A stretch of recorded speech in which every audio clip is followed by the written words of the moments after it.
the name of this talk is Getting Your Musical Life Rolling, Preparing to Make a Living in Music Starting Now.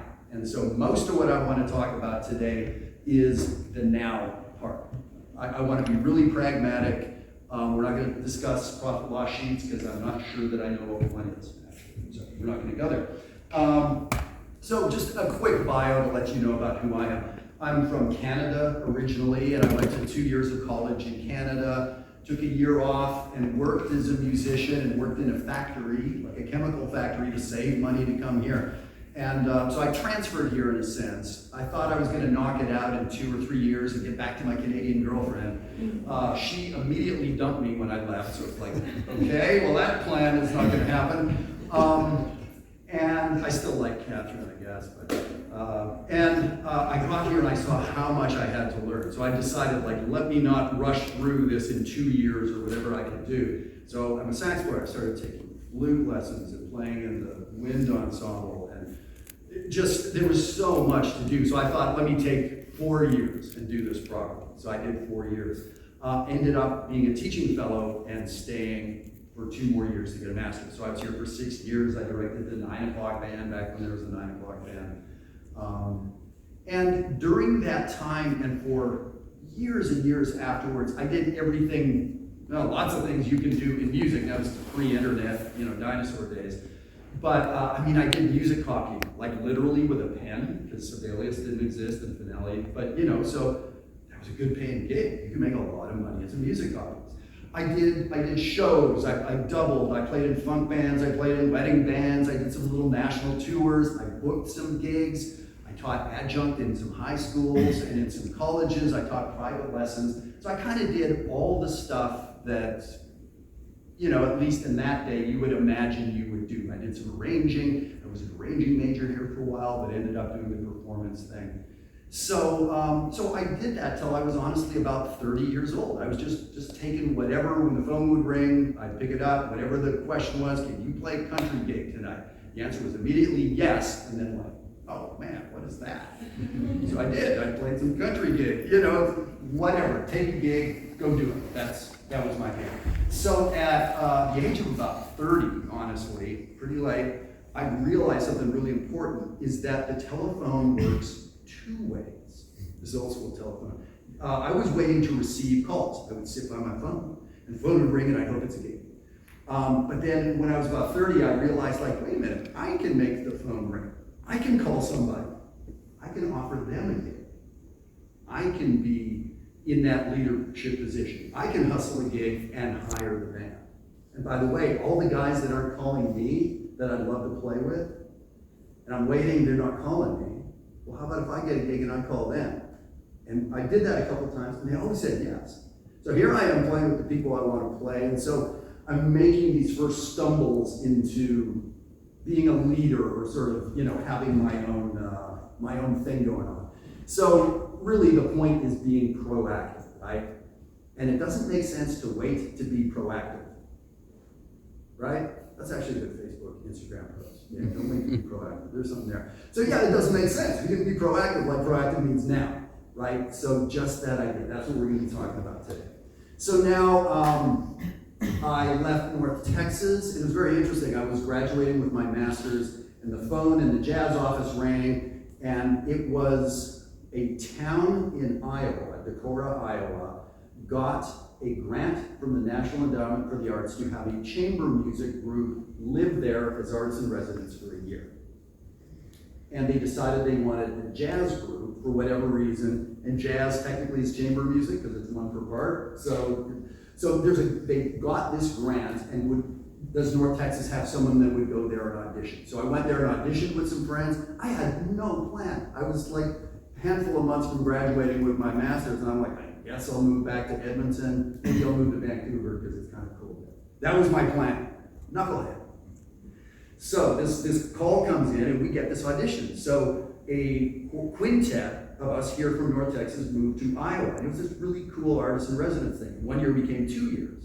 At the end of 2 years, I was done, but then an opening came up in Arkansas.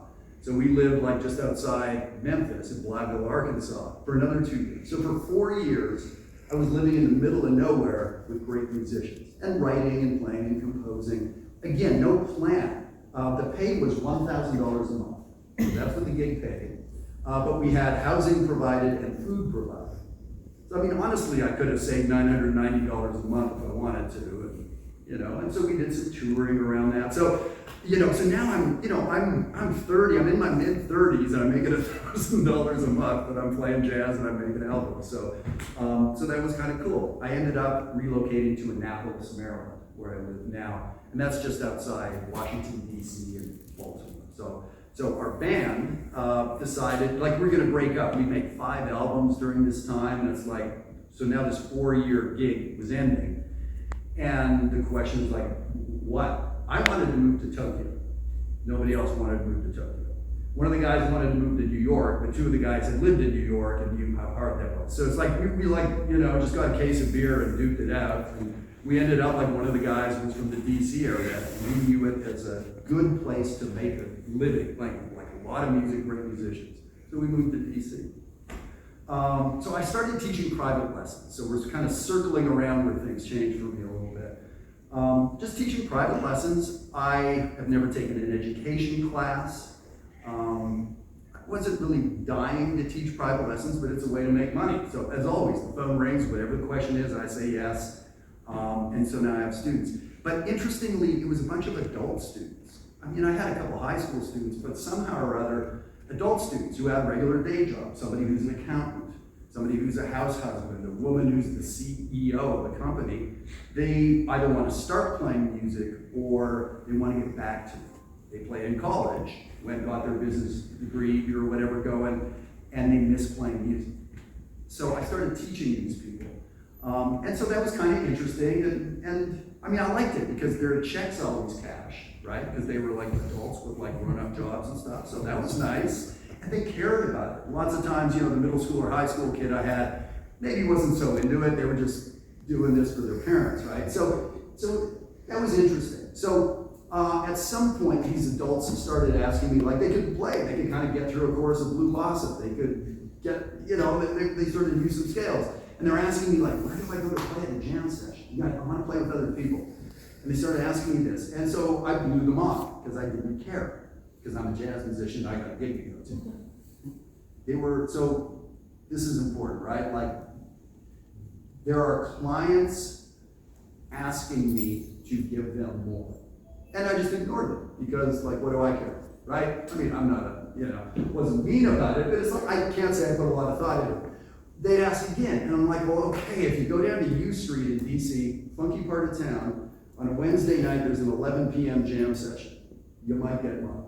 So it's that's not going to work for them because they're the CEO and they have to be in the office at 6:30 a.m. So it's this kept happening to me. So at some point, I realized maybe there's a demand or a need here or something. So I was talking to a friend of mine who's a therapist, a psychotherapist, and he does group therapy. So instead of working with one patient, you get a bunch of people in the room, and the therapy is kind of more interesting because there's a bunch of people talking about their thing. He also told me this, when he has one therapy patient, he gets paid once an hour. When he has 7 therapy patients, guess how many times an hour he gets paid? 7 times. You know how much better that is than one? It's 7 times better. You want to make $100 an hour, or do you want to make $700 an hour? I voted for $700 an hour. So that wasn't the exact math, but it's not far off. So that's when I kind of became a business. I'd been a sole proprietor up to that. So on the tax form, if you've ever seen the tax form, your parents fill out the tax form, are you a sole proprietor, are you whatever? So sole proprietor, you can be self-employed and a sole proprietor. So I was a sole proprietor for years. And in a sense, what that means is I have to be on the gig in the room to get paid. Jeff, play saxophone at this show. Jeff, record this solo. Jeff, copy this music. Jeff, book this gig. So it was sort of me having to be there and do it.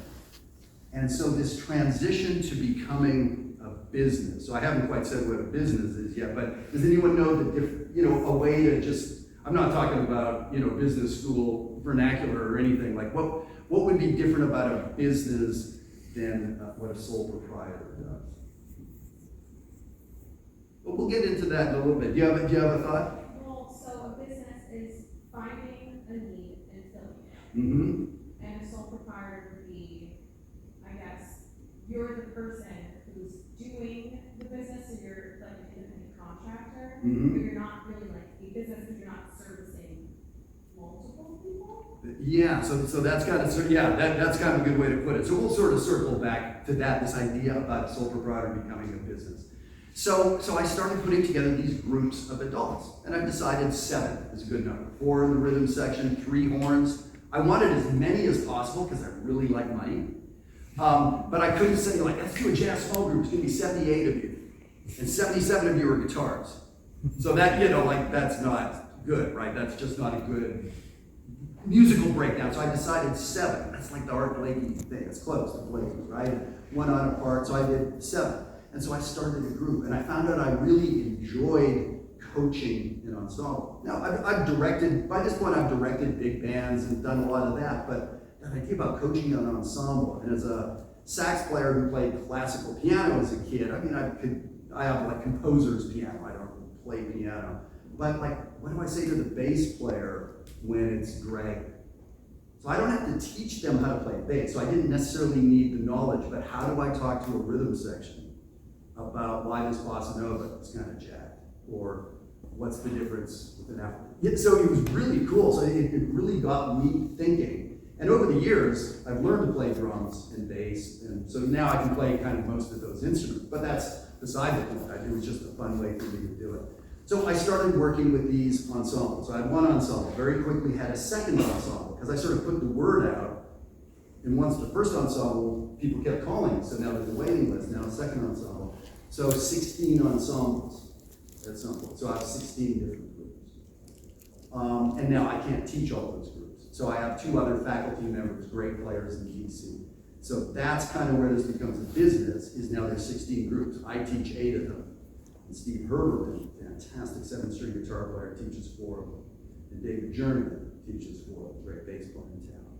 So we'll sort of circle back to that. So this kind of became, I fell into it. I had no plan. This wasn't my plan, is to coach adult amateur jazz ensembles. So as soon as they're in the ensemble, they love it. And now they're asking, it's like, look, I've been to the Abersole camp down in Kentucky, but it's a long way, and I'm always sitting with kids. And it's fine sitting with kids, but it's like, these are grown people. These folks are 50, 60 years old. They don't want to be in an ensemble with a 13-year-old. Who's probably kicking their ass too, right? So there's that. So, and of course I ignore it. I don't care. And so like now they've invented the Google machine, so that's great. So at some point after 10 of them ask me, it's like I Google it, of course there's gonna be a camp for adults. There's nothing on the East Coast, in New York, in Philadelphia. There's nothing. So it's like, all right, how hard can that be? So I'll start a jazz camp. So I did that 20 years ago. We had our 20th anniversary this year. So for 20 years, I do this in-person jazz camp. And it's cool because I get to hire my heroes. I've hired Walt Weiskopf on saxophone, and Jimmy Haslip from Yellow Jackets on bass, and kind of on and on. Over COVID, we had Chris Potter and Mike Stern and Peter Erskine, and on and on and on. Because of course it was online. Peter Erskine could be in his comfy house in LA and do this with us. So I just kept, in spite of myself, moving forward with this stuff. I had no plan. I just would, after enough people bugged me enough times, I'd like begrudgingly pay attention to them and then kind of see like, oh, there's this path here, or this, as you said, there's this need. And when I started paying attention to it, lo and behold, it kind of took off kind of nicely. 7 years ago, I got a cool gig with the Baltimore Symphony. A friend of mine was kind of managing the orchestra, and she had this great idea, like, let's do the Duke Ellington Nutcracker Suite, but for orchestra. And now that kind of existed, but the whole suite had never been done like that before. So she said, Jeff, would you write that for us?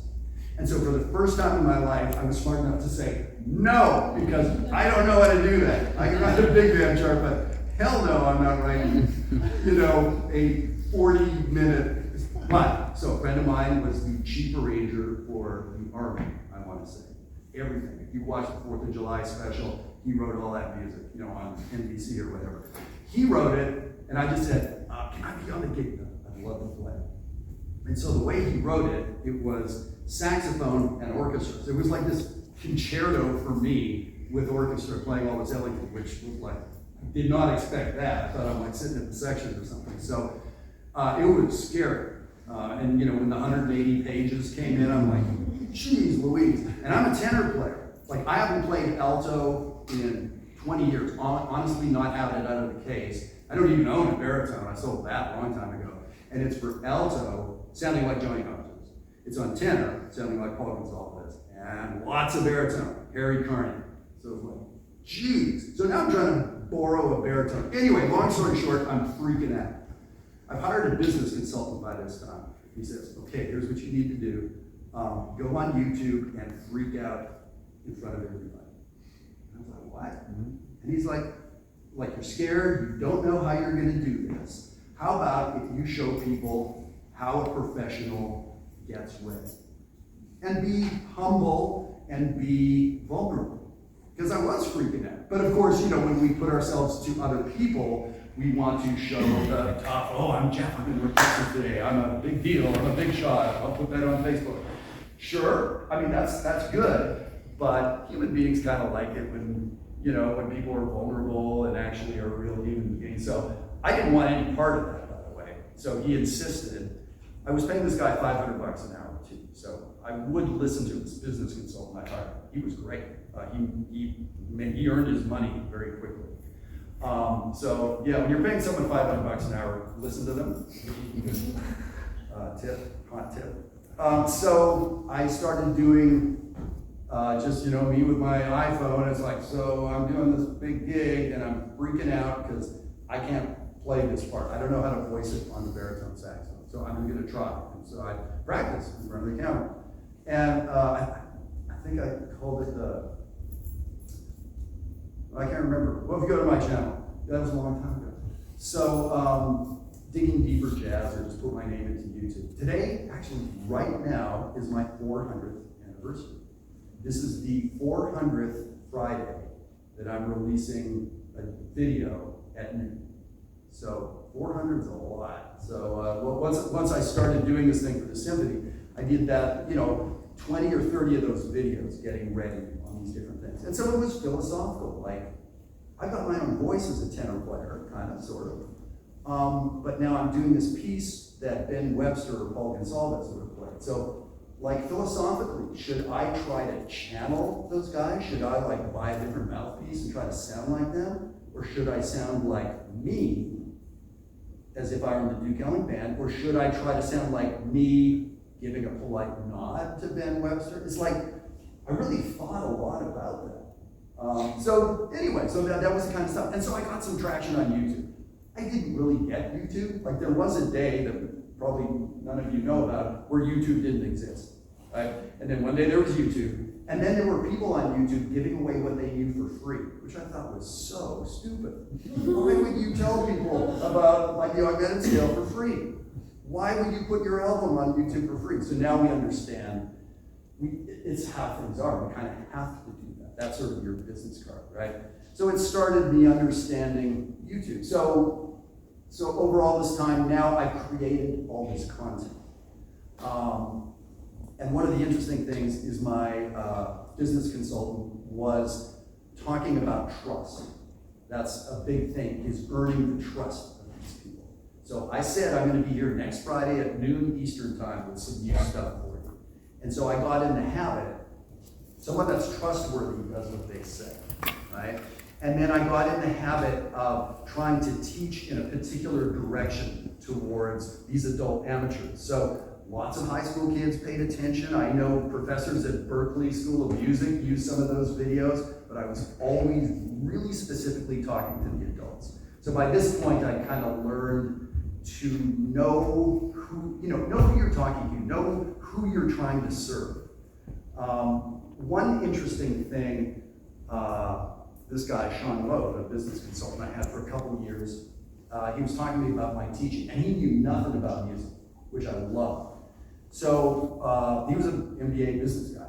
And so one of the things he said is, when you say something, when you teach something, if someone can't vehemently argue with you, you've said nothing. So, for instance, if I come in here and like I'm a really serious, famous teacher, and I come in here and say, all right, you guys need to practice. That's bull. Like, what's that? No, you can't argue with that, right? Like, of course you need to practice, right? So I have said nothing. I stand for nothing. I'm not differentiated from anybody because I agree with anybody. Why would you come to me for lessons or for my material?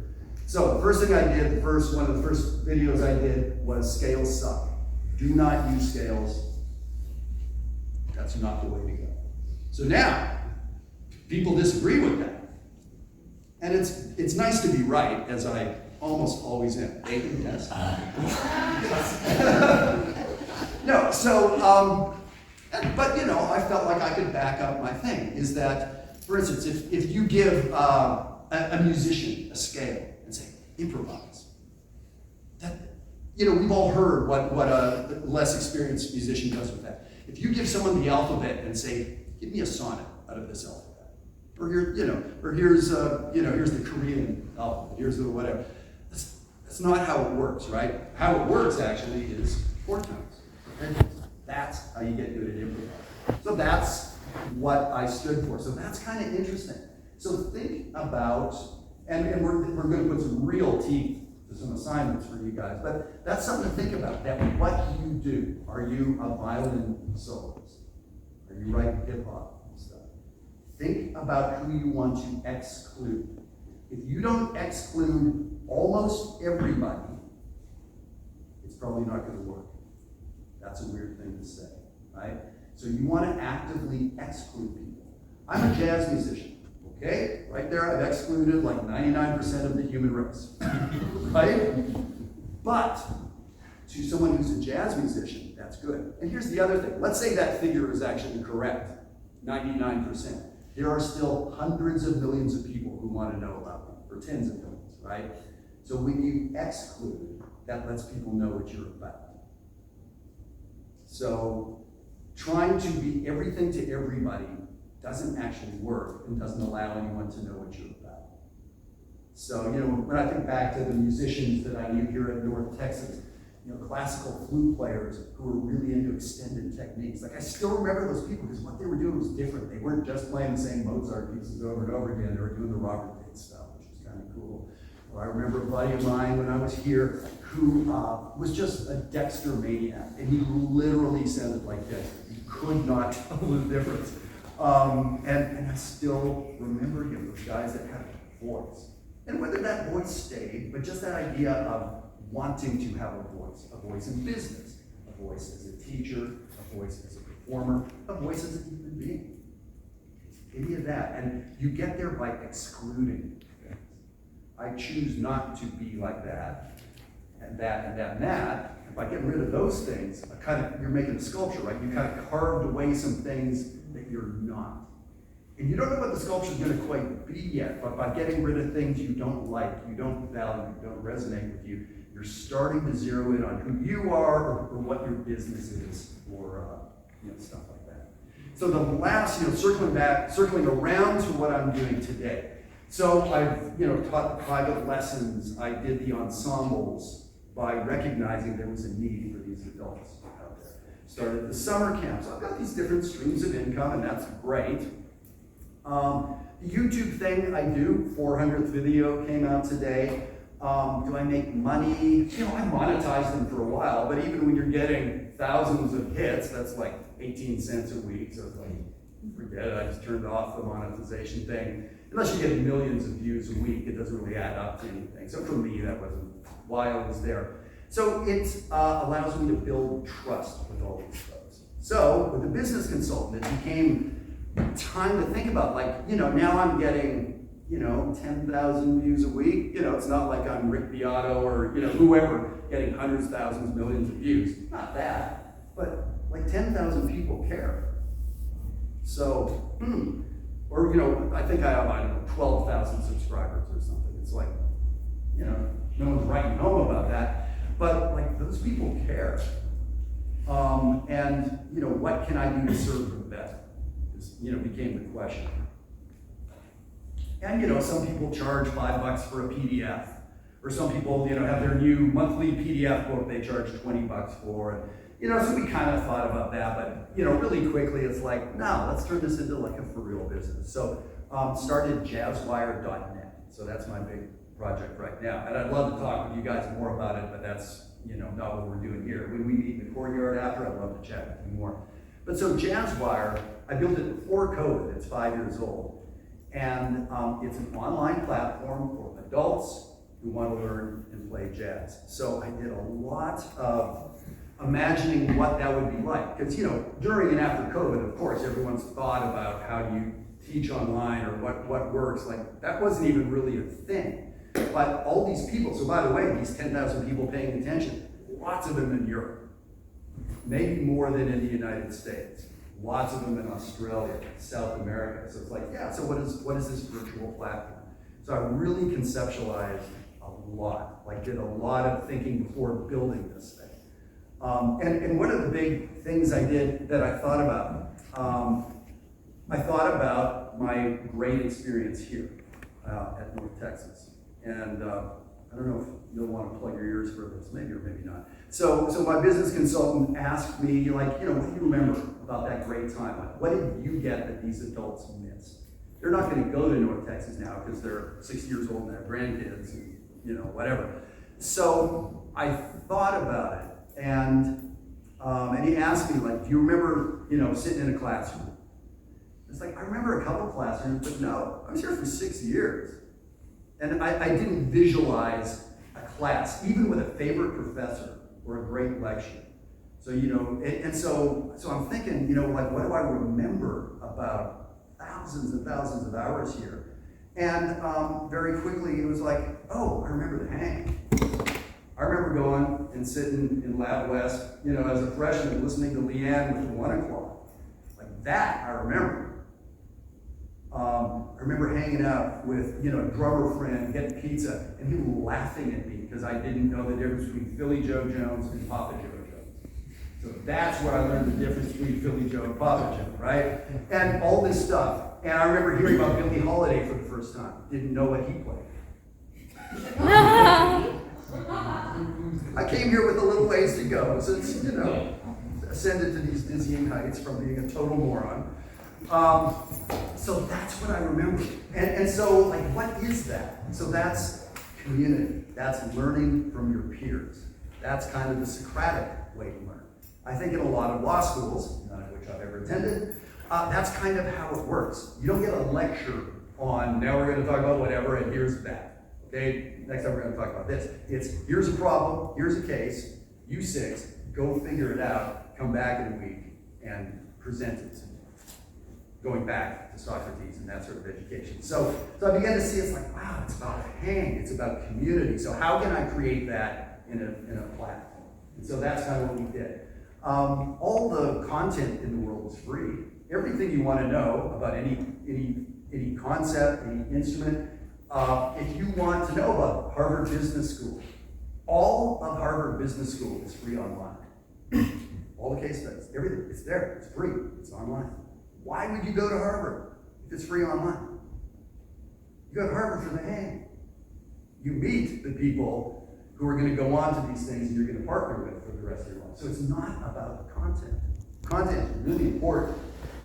The hang is important, right? And so you all are going to be staying in contact. I didn't really know Leanne because I'm a freshman and she's in 1 o'clock. We weren't hanging out together. I don't know if she knew my name.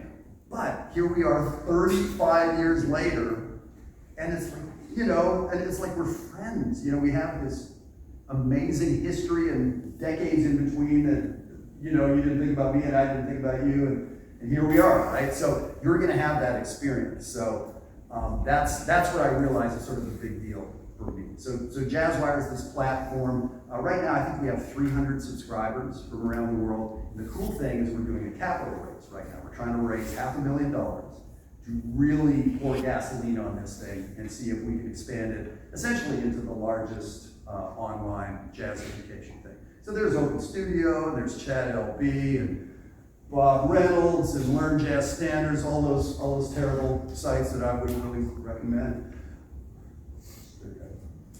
So, those are the competitors. But what we realized is none of those great online jazz teachers have even 1% of the market.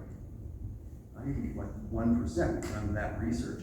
So if we get 1 or 2 or 3% of that market, it seems like nothing. That's insane. That would be easily a $50 or $70 million business. If we got 2% of people that care about jazz to pay attention.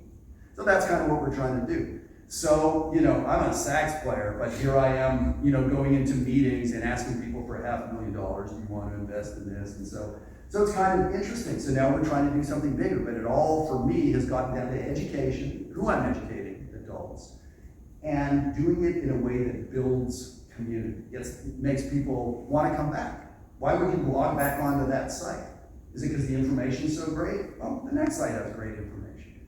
But if you've got friends there, if the hang there is cool, if it's sticky, it makes you want to come back.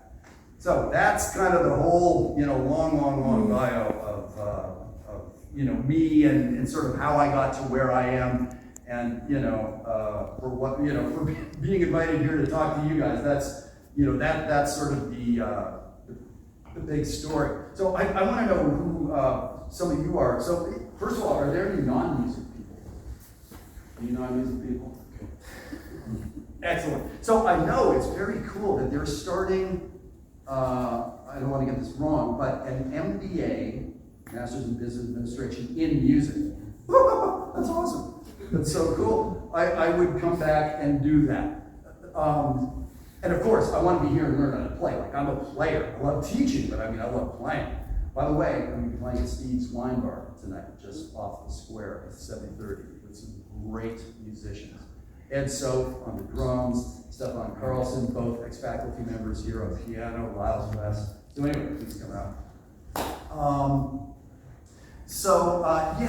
That idea of the business school and the music school connecting is pretty exciting. But just all the resources that Dolores was talking about are great. So we got a bunch of musicians. So who here are jazz people doing some sort of jazz degree? Cool. So education. People education. Awesome. Classical side. Excellent. And what am I missing out? I guess something like composition. Composition. Woo! Yeah. Excellent. Yeah. Cool. So when I was here, just thinking about education, and someone's a jazz major, someone's an education major. So when I was here, one of my best friends was a knucklehead named Jeff Coffin, who was an ed major. And he's out at the marching band field, and phoning in marching band, and and he was just doing it to play it safe, and he was playing into 1 o'clock and doing all that kind of stuff too. So Jeff is now a sax player in the Dave Matthews Band, and before that, Baylor Fleck and all this stuff. Jeff has this awesome career, education there. So we never know where this is going to go. I was a jazz performance major, but I'm trying to be this education guy for the world. So you never really kind of know where this stuff goes to. Anybody I missed? Any sliver that I missed in there? EA music. What is it? It's more like multidisciplinary. Multidisciplinary, very cool. Yeah, when I did my master's, they had just hired an ethnomusicologist here, Stephen Friedson. And so I was thrilled, because as a kid, I lived in Nigeria. I lived in Africa for 2 years. So I have learned that the history of jazz, all the classes I took here, jazz, comes very directly from the enslaved people who came from West Africa. I lived in Nigeria, so now there's a Ghanaian drum choir here in North Texas. So I'm playing in the drum choir, I've taken all the ethno classes. So that was kind of fun. It was exciting for me to have some new things going on. So, you guys have a lot of requirements here, right? Like, it's nuts. Like, I'm hearing from my son of like when I was here, like all this jazz stuff, and now you have to take classical lessons, but you have to do like a math class and like Texas government. Like, dude, like and then the masters, like the principles of research class, I remember, half the class would just end their lives, at some point before that. It's a hot mess, right? So here's the thing. Those are the minimum requirements. requirements for North Texas.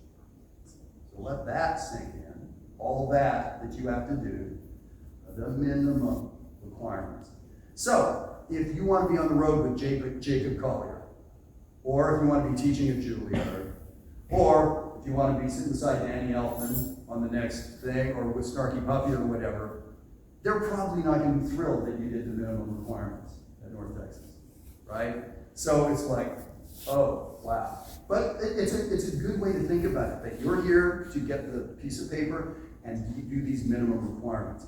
So now, the interesting stuff happens when you're done with the minimum requirements. You now work 25 hours out of the day, and now in all your extra time, now here's where we get, kind of into where things get interesting. All right, so let's circle back to 5 minutes. Man, I've been talking like crazy. All right, well, let's do this. I have an assignment for you. It's a new class. It's a new class that I've created here, and it meets 5 days a week, and it meets for 30 minutes a day. And the name of the class is, "Oh crap, I don't have a career." Can you all repeat after me? Oh crap, I don't have a career. I want you to feel that. I want you to really feel it. I know you're a student. I know somehow you got your rent paid. One more time. Oh crap, I don't have a career. Okay, so that's the name of your new class. And it starts this afternoon. The syllabus is reach out and follow up. That's what you do. So if you're a performer, practicing is not part of this class. Technique is not part of this class. You have to reach out. So for instance, if you're a classical trumpet soloist and you want to be that person that stands up in front of orchestras during these 30 minutes, do you know every trumpet competition in the world, classical trumpet competition? Okay? Take 30 minutes and make a list. Maybe you have to take 4 hours and make a list. You got the Google machine, figure it out, make a list, right? Contact them and find out, what are the pieces? What are the application dates? What are the fees? What are the guidelines? Oh, well, all of a sudden, this is a lot of work. Yeah, it's your career, and you don't have one. So, get to work if that's what you want to do.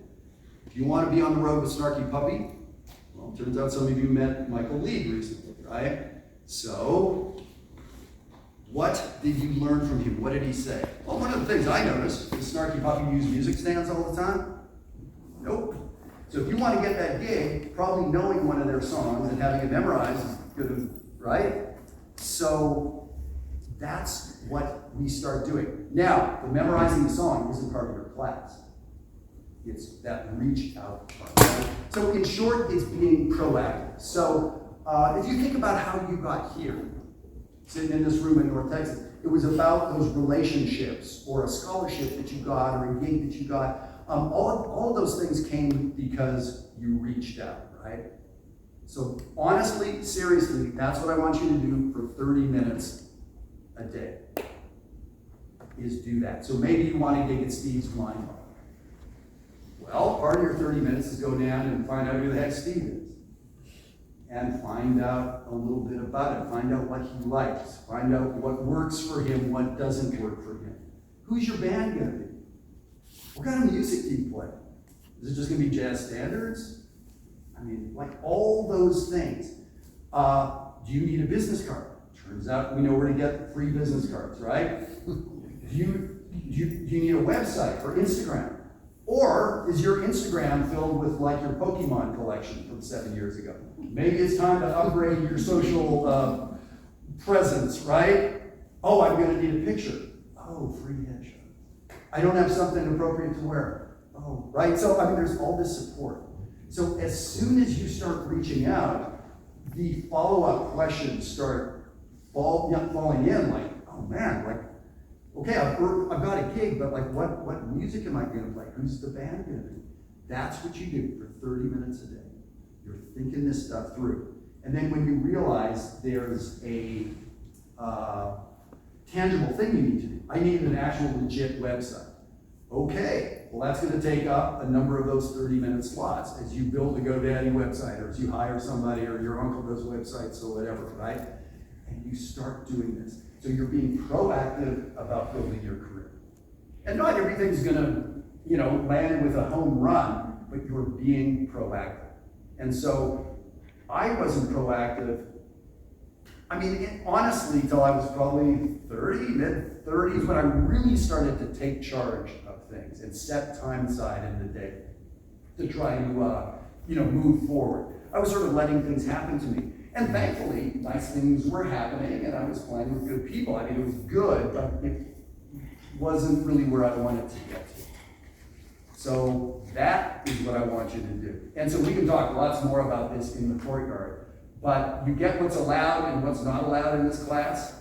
Playing the music isn't it, right? That's sort of the thing that you do all the time. And it's mostly about reaching out. It's about making a phone call. So how about this? So for those of you that are in the player or teacher kind of category, call your high school or middle school band director. This will be the first thing you do in your half-an-hour thing. And say, hey, I'm going to be home for Christmas for a month. Is there anything going on at school, or could I come in and give a talk, or does anyone need private lessons? Odds are that call isn't going to come to you, but if you make that call and make a couple others, like all of a sudden, oh, I'm going to make $400 over the holiday break. And by the way, you're connecting with this human being, and when he does his summer band camp, now he's going to call you, or she's going to call you for the summer thing, which is, right? So make 2 or 3 calls a day. And if you say, I don't know anyone, I don't take that to be true. So you know your band director, you know your classical piano teacher, anybody, just start reaching out, and it's amazing how things kind of go from there. So the classes that you have here and the career development and talking about a profit loss statement and should I start with an LLC or an S Corp or any of that, I didn't know any of that. I still barely know any of that. I ask advice when I need to know about that stuff. So don't worry about any of that stuff. It's all about reaching out and asking questions.